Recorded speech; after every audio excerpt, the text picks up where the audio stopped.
secondary headaches only account about 10% of the total headaches.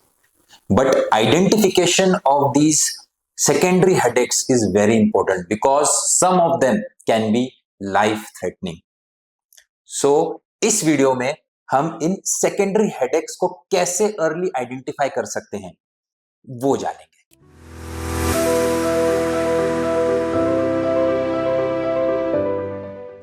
नमस्कार दोस्तों, मैं डॉक्टर संजोग मेकेवार।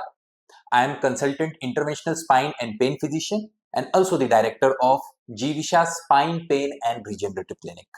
तो दोस्तों, इस वीडियो में हम कुछ पॉइंट्स डिस्कस करेंगे जिन्हें हम कहते हैं red flag signs. And why are that they are called as red flag signs? Because early identification of this signs is very important. अगर इस तरीके के साइंस आपको लग रहा है कि आप महसूस कर पा रहे हैं, then you have to go to a doctor, you have to go to a pain physician and show him immediately. So what are these red flag signs that we will see now? Red flag signs. Okay. तो अगर आपको new headache चालू हुआ है which is abrupt in onset. Okay. So abrupt onset of headache. Then you should be careful. This can be a secondary headache. तो generally ऐसा देखा गया है कि जिनकी एज 50 ईयर्स से ज्यादा है, they have multiple comorbidities like hypertension, diabetes, and because of which they have a tendency to develop these secondary headaches. Specifically, we can talk about some intracranial hemorrhages, and that's why you should be very careful if you have developed a sudden onset headache if your age is more than 50 years. Now, third comes neurological deficit. So ये neurological deficit क्या होता है? तो अगर आपको suddenly within 1 or 2 days कहीं पे पैरास्थीसियाज हो रहे हैं या एब्नॉर्मल सेंसेशंस हो रहे हैं या कोई एक बॉडी पार्ट में वीकनेस महसूस हो रही है या आपको दिखने में कुछ प्रॉब्लम हो रहा है, कान में अलग से आवाज आ रही है, तो इस तरीके के सिम्टम्स न्यूरोलॉजिकल डेफिसिट्स हो सकते हैं। And then you should be, if it is combined with symptom of headache, then you should think about secondary headaches. So next आता है pattern change। तो आपको कई सालों से एक तरीके का हेडेक हो रहा था, बट सडनली रिसेंटली अभी आपका जो पैटर्न है हेडेक का उसमें कुछ चेंज आ रहा है, then you should think about a secondary cause of headache. So you may be having primary headache, but now you have developed a secondary headache. Then comes your systemic symptoms.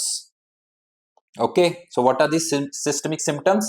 It can be a fever, आपको बुखार आ सकता है, आपको माइल्जियाज, आर्थरेल्जियाज हो सकते हैं, मतलब muscle pain या जॉइंट पेन का सिम्टम हो सकता है।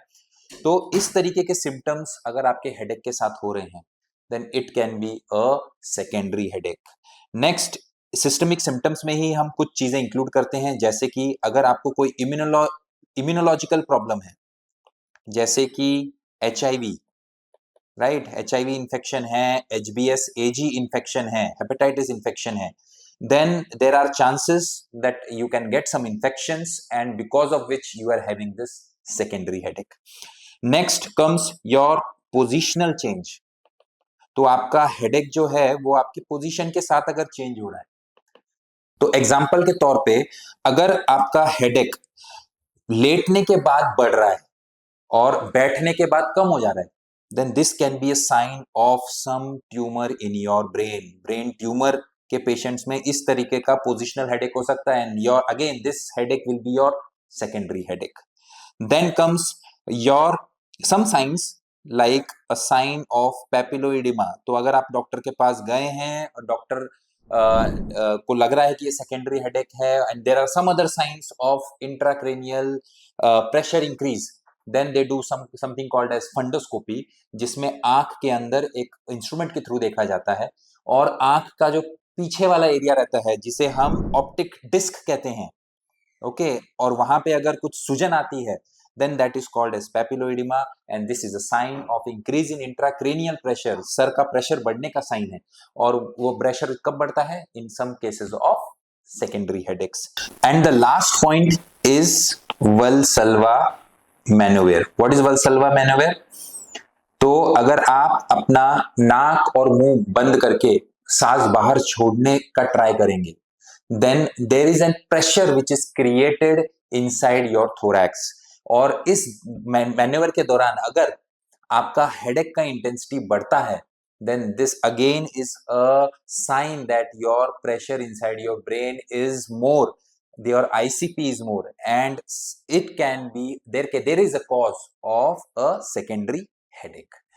So दोस्तों, जब भी आपको इस तरीके के कुछ पैटर्न्स, कुछ डेफिसिट्स, कुछ भी आपको लगता है कि आप इसके साथ एसोसिएट कर पा रहे हैं, then it is a sign that you have to go to a doctor, and you have to go to a specialist doctor of a headache, and then you have to show him and you have to get the treatment as early as possible.